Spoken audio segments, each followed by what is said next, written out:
everybody, I'm the Super27 and welcome to another Dokkan Battle video. Today, this is going to be everything that you need to know for the upcoming Golden Week celebration on both versions of the game, the global and JP side. So as you can see here, we are on the Global Dokkan Twitter. And just in case you didn't know, I have a Twitter that you should 100% follow. It has all my other links on there, so yeah, definitely go check me out there. But everything that we need to know. So let's go ahead and start off with this. So it says here, this is the Sandland celebration. This is already in-game. This is how you get the Beelzebubs that you were able to sell for Zenny. There's that new item. It's kind of like a mixture between a Ghost Usher and the Rat item.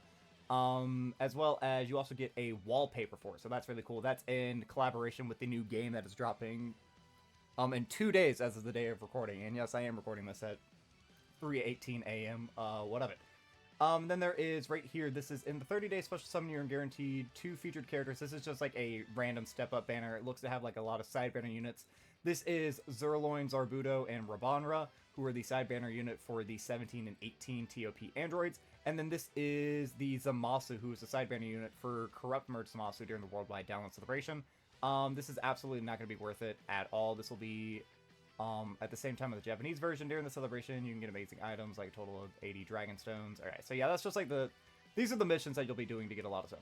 Pretty much none of this is super relevant, except getting 80 Dragon Stones is kind of insane.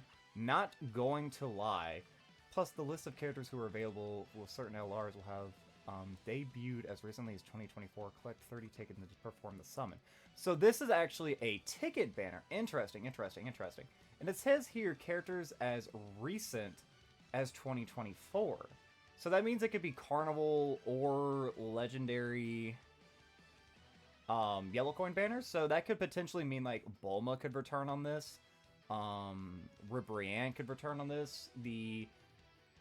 I guess maybe not the Tree of Might Goku, just because that banner is currently on Global. He did just return, so I don't know if he would be on this. And I'd be interested to see if this includes, like, Carnival characters. Like, STR Carnival Goku could be on here. Omega Shenron could theoretically be on here. I doubt any, like, the Worldwide Download Celebration characters would be on there. Like, those Carnivals are a bit too recent, I would think. But you never know. So keep your eyes peeled for that. But yeah, this will be an easy way, just like an easy banner to summon on. However, it looks like it's going to be one of those banners where you probably won't get anything good. But it does say, to be fair, to recruit 2 of the featured SSR's characters. So you're getting 2 guaranteed featured. But it's going to be side banners and potentially yellow coins and even more rarely, Carnival coins. But the real meat and potatoes, as you can see here, these are the dual Dokkan Fest headlining units. This is the Fat Majin Buu Good. Well, his name is Majin Buu Good, alright. And then we have SSJ3 Angel Goku. Does it actually? Yes, it does specify their names right up here. Alright. So these images are referred to them after their Dokkan Awakening, so these are in their TUR states. As far as I understand, these are just TURs, which, yeah, they're Dokkan Awakenings. I don't think that these would be LRs. This is normally not an LR spot. I feel like it'd be a little bit random for them to do that. For both characters, an entrance animation will play when they enter the battle and you include another Majin Buu Saga category ally on your team. After the entrance animation ends, they will be able to use an even more powerful ability, so we recommend that you build a team around this category. Interesting. So that probably means they're both going to lead Majin Buu Saga. So, like, could you be Majin Buu Saga and Artificial Life Form 170, and you could be Otherworld Warriors in Majin Buu Saga? That's a terrible leader skill. What? I mean, what could you be? Like, you could be, like, Sworn Enemies, Inhuman Deed, Artificial Life Form, Power Absorption, Majin Power. Although that's Android 21's leader skill, I'm pretty sure. So I don't know how well you would be able to step. But, like, SSJ3, Accelerate. Oh my god, he could be Accelerated Battle. That would be good. Majin Buu Saga, like, Accelerated Battle. Earthbred Fighters. I mean, he wouldn't really be, like, a pure Sand character, I guess. Not really, like, all-out full power, theoretically. Well, that's Broly as well. I don't know. These characters, these are both... okay, number one, let's get this out of the way. These are a phenomenal pick, alright? Majin Buu Saga hasn't gotten any love since pretty much, like, the 8th anniversary with the, Buu duo at the very end, you know, the SSJ3 and the SSJ2 Vegeta or whatever. I feel like that means that during this celebration, we could potentially see, like, physical Vegeta EZA, the SSJ2 Angel. This celebration leads way to, like, a lot of EZAs that would be very, very good. Tech Ultimate Gohan, he's technically not out of the ballpark.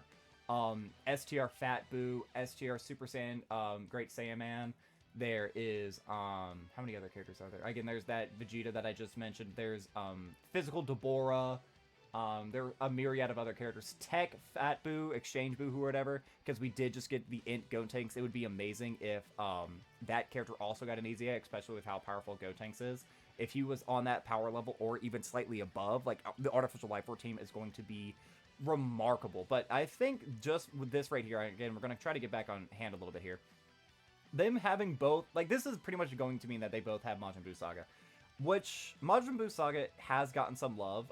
We'll get to this in a little bit, but there are a couple of easy A's that we can look forward to during the celebration as well that have already been confirmed and that we already know how powerful they are because they already debuted on the JP version. So if you're a global player and you don't really pay attention to, like, the international versions of the game, or you don't really watch any, like, big content creators, it's about to be, like, a big surprise for you guys. It's probably the most exciting thing that we could have possibly seen. But, like, Majin Buu Saga, having these two characters and then the two easy A's that we will discuss here in just a moment, plus their two side banner units, assuming that these guys would both be on their teams, which I would assume so, because, again, I'm assuming Majin Buu Saga is going to be an all-encompassing leader skill. Like, that right there could theoretically be a team. Just these two, those two easy A's, and then their side banner units could be very powerful. But, again, we are going to get, like, some other easy A's. Like, again, Tech Ultimate Gohan, they could keep his passive the exact same, give him extra stats, and then boom, he's going to be a runnable menace in today's meta. So, very good. I don't know if we're going to really want to summon for these guys or not. I'm actually kind of hopeful that these guys, their passive will actually be better than Beast Gohan. That way they would give me a reason to summon for them. I'm really going to hope that this guy is good. Villains definitely need the help. Especially if he's an STR unit. I have been begging, I have been pleading, please Dokkan, give us a good STR extreme character. We haven't had one in so long. I know Hit just easy 8 on the game, but like I've seen him struggling a little bit. I know people say that, like, the Exchange Super Boo, I don't even have that character, and if I'm being totally honest, I haven't really been much impressed with what I've seen from them. And, like, the third best character is, like, STR Rose, or, like, Fu from the Hero Celebration, or Hearts. Like, it's not good. Please let this guy be good, and please let him be STR. I would honestly prefer, like, if this guy was better than him, all more power to it. And I've seen some people complain that we are getting another Goku. However, this is Goku Super Saiyan 3 Angel, meaning that he will be able to link with the Tech LR, the AGL Super Easy A, as well as the STR Dokkan Fest. And that means what's also very good because these guys are going to have like a lot of the same links. They're going to share over in a flash, like limit breaking form, stuff like that. Those more niche links that aren't very common outside of like Super Saiyan 3 characters, you're going to just have like an easy pass getting with this guy. So again, I think this is like a very, very, very good decision. I'm not angry about it. Majin Buu Saga is probably my favorite arc in the entire series, so I am happy to see that this get more representation. And just imagine his intro animation being just like this is a Super Saiyan, this is a Super Saiyan 2, and now this is to go even further beyond. It's so exciting. Like, this is exciting. I'm very excited. And again, I hope these guys are like top tier. Their kits have not been released yet. Once they are released, I will do like a video going about it. Probably once like the banners drop in game. You guys know if you follow me on my like TikTok and on my YouTube and everything. Pretty much once the banners drop at like 2 a.m., I'm making a video being like, all right, what I recommend summoning for this? Do I think that this character does this or that are my initial reactions or whatever? Excuse me, I need to take a quick sip of my water. But yeah, I'm very optimistic. I feel like it would be incredibly hard to fumble anything like this. And something that's a little interesting, after the entrance animation ends, they will be even more powerful. So I'm wondering, does that mean that they're going to have like a lot of defense potentially at the start of turn, and then like let's say they have 50% damage reduction for the first 5 turns from first appearance, and then after that they lose it, but then they gain offense? Is that what this is sort of alluding to? I have no idea. I'll be interested to see kind of what they cook with here. And another argument that I've seen some people bring up is that people think that these characters might introduce the targeting mechanic that was introduced with Gogeta and Beast Gohan. So if you don't know what I mean by the targeting mechanic, those two LRs, the two most powerful, or two of the most recent powerful LRs that debuted during the 9th anniversary, they have this ability where you're able to activate an active skill, and then the enemy, excluding AoEs, must attack that character for the duration of the turn. Now, the year prior, during the 8th anniversary, we got introduced to standbys, and then 23rd World Tournament Goku, he had a standby. And it was a revised standby very similar to the GT duo. So I wouldn't say it's technically out of the ballpark that there could be a theoretical target mechanic. I don't necessarily know how it would fit during this fight, necessarily, because there's not really any taunting. Like, the only taunting in the fight is when Goku is taunting Babidi, saying that, like, Boo doesn't need to listen to him or anything anymore. and that ultimately leads to Boo getting his free will by killing Bobbity and everything. So I don't necessarily know. There could be the part where he's like shouting at Trunks to fly away, but other than that, they're pretty much focused on fighting. There's not a whole lot of toying around or whatever. Also, this Goku, does this Goku bite? I don't remember. No, this is the Goku who grabs him by grabs him by the antenna and punches him. He punches Kid Buu. I just really want a Goku unit who has a bite. I really do. It's so iconic. I need to see him biting either DKP, Frieza, Beerus, Whis. I need a bite in this game. But we're wasting enough time talking about this. Hopefully these guys will be very good. Also, their banner should be cracked as well. But this is the super exciting thing. 2 characters from the Majin Buu saga will now be able to EZA. This is the STR Vegito and then the physical Buu Tanks who goes into Buuhan. Now, these guys EZA during the EX Part 3 of the 9th anniversary, which is a little bit wishy-washy, because now I'm kind of wondering what are they going to do during the EX part during the celebration, because, like, they were really the only thing that I remember during, like, the last week of the celebration, because this was around the same time that, like, First Form Frieza got revealed on JP, and everyone's talking about his kit, and how it was a little bit wonky, even though that's a good character. It's just his team is a bit of a fail, unfortunately. But these guys are incredible powerhouses. Both of these are top 10 LRs, probably not even LRs, top 10 characters in the game on the JP version, meaning that they're competing with characters like Broly, the Beast Gohan, Orange Piccolo, like all these characters. These guys are in contention for being like the top 10, the best of the best in the entire game.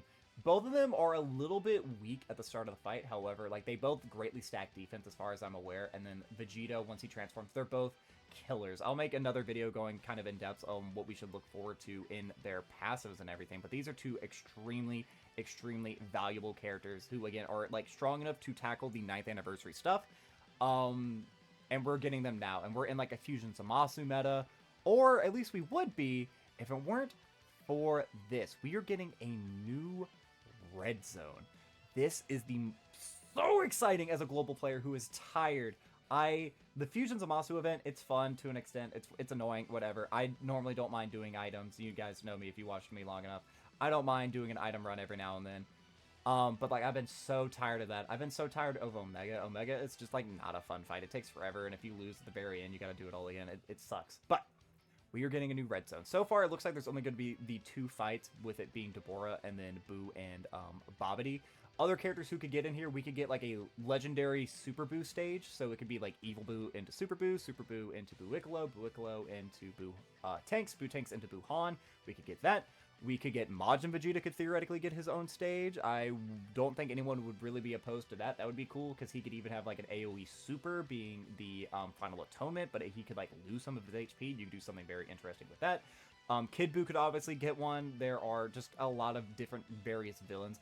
I honestly wouldn't be mad if there was even like a Bobbity's army where you would fight like Yamu and Spopovich, and then you would fight oh god, why can't I think of his name? Pui Pui, and then Yakan, and then Deborah. I mean, Deborah could have his own Red Zone stage, or he could be a part of that, because we saw they set that precedent with the Red Ribbon Army Red Zone, where that you fought like everybody up to Staff Officer Black. They could theoretically do that again for Bobbity, and I think that would be pretty cool.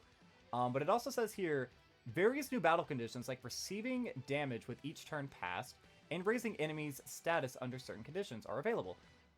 There are also inevitable showdown extra missions related to these stages, so you'll have to try them out. Those are like where it's like beat the stage with 4 STR units, and like the enemy will be AGL, for example. That's what that campaign is talking about. We'll reveal the details soon, and then an announcement to the quest mode interface has been applied on the 18th. Yeah, so if you didn't know, that is pretty much now you get like a summary of all the new quest modes, so you can actually follow the unique story of Dragon Ball Z Dokkan Battle, as well as it also shows you what you get by completing a stage. So if you were specifically wanting to grind blue Incredible Gems, it'll show you every stage where you get blue Incredible Gems. It'll show you like that free-to-play Nappa. It'll show you where you're able to grind the free-to-play Nappa, where you're able to get his medals and all that other good stuff. That's a pretty decent addition, not gonna lie. But this is the real thing. So most of the red zones, like the first couple stages, aren't anything super spectacular.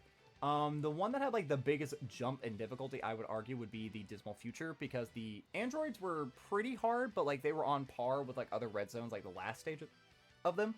But like that first form Cell, when he dropped, he was a threat. He was the most powerful unit turn 1, slot 1 in the game. He was a threat. And then during the part 2, that's when we got like Rose, and Rose was even worse. And then we got Fusion's Master, who we all know is even worse. So there could be like, very realistically, maybe this first stage, again, if it's up against like Babidi's army, or if Deborah is actually the first one or whatever, these first stages will probably be quite challenging, but not be like the creme de la creme, like the very top most difficult thing in the entire game. But Red Zone Kid Buu, who could theoretically have a melee nullification, a beam nullification, he could dodge, he could have a rampage mode, he could have AoEs, he could attack a billion times, he could recover HP. Kid Buu could do literally almost anything. He could also have the mechanic from like that one Spirit Bomb event where if you don't do enough damage, he revives multiple times. That would be toxic, but like I would kind of be for it. There are so many fun things that they could do with this, as well as right here, they are giving them the domain abilities. So there is, I know we haven't gotten this red zone yet on global, which is going to be quite weird, because if we're getting this red zone and it's going to be more difficult, and then if we get the movie boss red zone version 2, which has Mercenary Tau, oh god, what is all of it? It's Mercenary Tau, then it is Wheelo, Broly, Bio Broly, Hirudegarn, Beerus, Golden Frieza. So there's another red zone that we were missing. It's the Red Zone Movie Boss Rush 2. And in the Beerus stage, Beerus actually has a domain very similar to Future Gohan or Zamasu, where once you get deep enough into a fight, he actually changes the domain, and if you have a domain, you're able to overwrite his. It's almost like, wow, we should be able to do that with our own domains, as if we were running physical Rose and Zamasu. I should be able to pick which domain I want and have both of them transformed and not have both characters be terrible. But that means that we could have, it's probably going to be Super Buu, I would imagine. Super Buu, once he gets a red zone stage, I could very easily see us being like inside of Super Buu. Like once he absorbs Vegito, and then it was that part where Goku and Vegeta had to fight him inside of his body, you know, and then that's when they cut loose like Majin Buu or whatever. I could very easily see that being a domain where he has like an incredible amount of damage reduction, because it does specifically say like receiving damage. So I would assume the ability is going to be reduced damage. But we will see what they can do. I don't really know what other domains they can necessarily do. I mean, Kid Buu could get one on the planet of the Kais, where he could do like extra damage, or he could have a higher chance to dodge or something. I don't know, a lot of things you could theoretically do. But this is super exciting. Like, this just being the stuff that they throw out at us, because this is going to be a fun celebration. So we already know that we're getting 2 incredibly powerful EZAs with potential for many other EZAs. There is like the Int SSJ Angel Gohan, or Goku, who goes into SSJ 3, and then the Tech SSJ 2 Vegeta, who goes into Majin Vegeta. They are probably going to EZA. Tech Ultimate Gohan, he could EZA. The LR Physical SSJ2 Angel Vegeta, he could EZA. Transforming Buu, Exchange Buu could EZA. We could get a lot of stuff. So many things. Majin Buu Saga, it's just packed with so many fun things. And like, that means we could maybe get like, for Sidebanner unit, we could get a Deborah. And like a good Deborah would be awesome. We could actually get like a good standalone Babidi. I feel like that would be cool. I forget who it was. I liked it. I liked the tweet. Someone said that Super Saiyan Gohan. I'm just stumbling all over the place. I'm so sorry. Super Saiyan Gohan, but in his Kai outfit with the Z sword being the Sidebanner unit would go. That would go so hard. Not gonna lie. It could also be a Kid Trunks where he's like flying away with the Dragon Radar or whatever to his grandpa's house. That could be a Sidebanner unit as well. I don't know, maybe like a good Shin or Kibito could be a character for one of these, but like hopefully we're definitely going to get like a Babidi who's going to help Inhuman Deeds, Sworn Enemies, fucking whatever. What other categories do they share together? Inhuman Deeds, Sworn Enemies, Majin Buu Saga, I don't know. But yeah, a good standalone Babidi would be fun. And then, or I mean, we could get a side banner Majin Vegeta. I mean, why not at this point? They kind of screwed up the last Majin Vegeta we got being just a part of a standby attack that you never see, even though that animation is actually so freaking good. I hate that the more powerful version of that standby is actually Majin Fat Buu or whatever. Very tricky stuff. But yeah, this was a great pick. This is a awesome celebration. Everyone needs to be keeping their eyes out for. But it looks like, again, we're getting 80 stones, then this ticket summon right here, so you can get some older units or whatever, get some nice side banner units that you maybe did not have before. super powerful. I would imagine these guys are going to have the buy 3, get 1 free. Also, somewhere, I don't know where it was, but I believe that there's a specific stone you're able to buy. Like a blue stone or a purple stone or something. I heard Truth mention it. I was trying to see if I could find it in here, but it seems that I can't, because I did watch a brief part of his video before recording this. But there's going to be something where you might be able to actually just outright purchase these guys. So we will see. If I understood what Truth said correctly, that is a possibility where you're able to just outright buy a single copy of either Dokkan Fest. But again, I'm hoping these guys are good. I'm hoping Boo is better than SSJ3. SSJ3, this is one of my favorite moments. This is one of my favorite... This probably is my favorite transformation next to, like, SSJ4. These two are very high up there. This is what I grew up watching. This is one of my favorite fights. I remember I literally have the orange brick of this fight, and that's probably the most rewind part I've watched or whatever. But I understand that villains need to be better right now, but I'm really hoping that this guy is like a top contender in the game, especially because, again, I've been preaching the mentality of, guys, save for Beast Gohan, save for Beast Gohan, he's right around the corner. But if this guy is better than Beast Gohan, I'm going to tell people, summon for this guy, because with Beast Gohan, number one, between now and that anniversary, we're going to get like 500, 600 stones. Is that an exaggeration? Probably a little bit, but with all the new red zones, the missions, all these other things, the EZAs, like, we're getting a lot of stones between now and then. He's a part 2 LR. That means all the stones that you're able to accumulate during part 1, if you're able to save up for them and not summon for Broly or Gogeta, then boom, that's even more stones you can put towards him. As well as there is also that ticket banner, the 77 ticket multi you're able to do. You can actually summon on the banners for Broly, Gogeta, the Gammas, and Beast. So theoretically, you could get them on a completely free summon as long as you do all the content from the 9th anniversary. So that is something to keep your mind out for global players. I will keep you updated. I will give you the best recommendations I can for these characters, for their kits. But yeah, that is going to be all for this time, guys. I have been the SweetBro27. I am a variety Twitch streamer and an up-and-coming YouTuber trying to make it big in the world. I have a Twitter, a Twitch, a TikTok, and a YouTube, the links to which can all be found in the description of this video. And while you're down there, don't forget to like, subscribe, share me around, and leave me a comment, positive, negative, or indifferent. I would love just any sort of interaction I can give you guys. What do you think about everything in here? What is your thought process? Are you going to summon? Are you not going to summon? Do you want to see the characters ahead of time? Are you super excited if you're a global player that we're going to be getting these really powerful EZAs? Who do you think the Part 2 Yellow Coin LR could be? Do you think we're going to get any other EZAs? Please let me know any and or all thoughts you have about this celebration. I'm super excited. As you can probably tell, it's almost 4 in the morning now, so I got to get this wrapped up so I can go to bed. But yeah, that is going to be all for now. So as always, I've been the SweetBro27, and I am signing off.